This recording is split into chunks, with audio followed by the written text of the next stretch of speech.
Thousands gather at Holguin's Revolution Plaza for a mass celebrated by Pope Francis. It's interesting to point out the Holy Father originally heard his call to the priesthood on this day, the feast of St. Matthew the Apostle.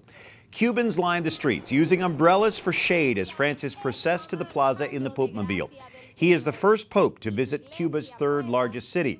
The Holy Father's next stop is Santiago de Cuba in the island's southeast before flying to Washington tomorrow. Dr. Melissa Moschella is philosophy professor at Catholic University of America.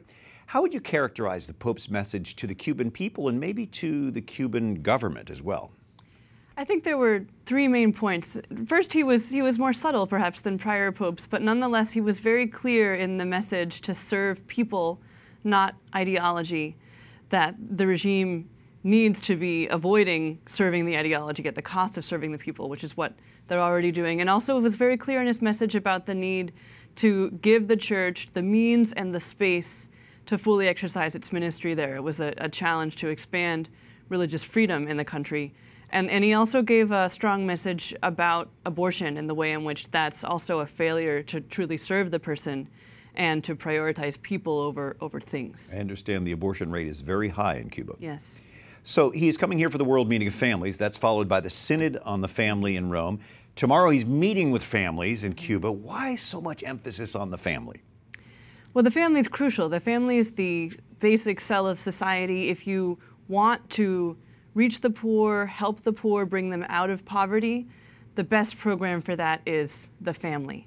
And the Pope understands that. He's talked about that in the encyclical on the environment, how human ecology, meaning support for a strong family, the best situation in which children can thrive and also spouses can thrive, that's crucial. And so that's why he's so concerned about this.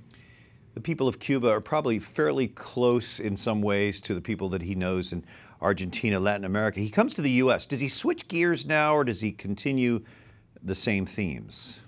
I think we're going to see the same themes reappearing. In the U.S., he's going to continue to talk about and challenge us to overcome this materialistic culture, the throwaway culture that prioritizes material well-being over the more important aspects of human happiness and over the service of people in need. I'm sure he'll challenge us on abortion as well as one sign of that throwaway culture where we seek material well-being over persons. I think he'll challenge us on religious freedom and on marriage and family as important ways to ensure that people have priority and have the environment in which they can thrive. I hear a lot of challenges in there. Americans love challenges. I think so, yes. All right. Dr. Melissa Moschella, Catholic University of America. Thank you. Thank you.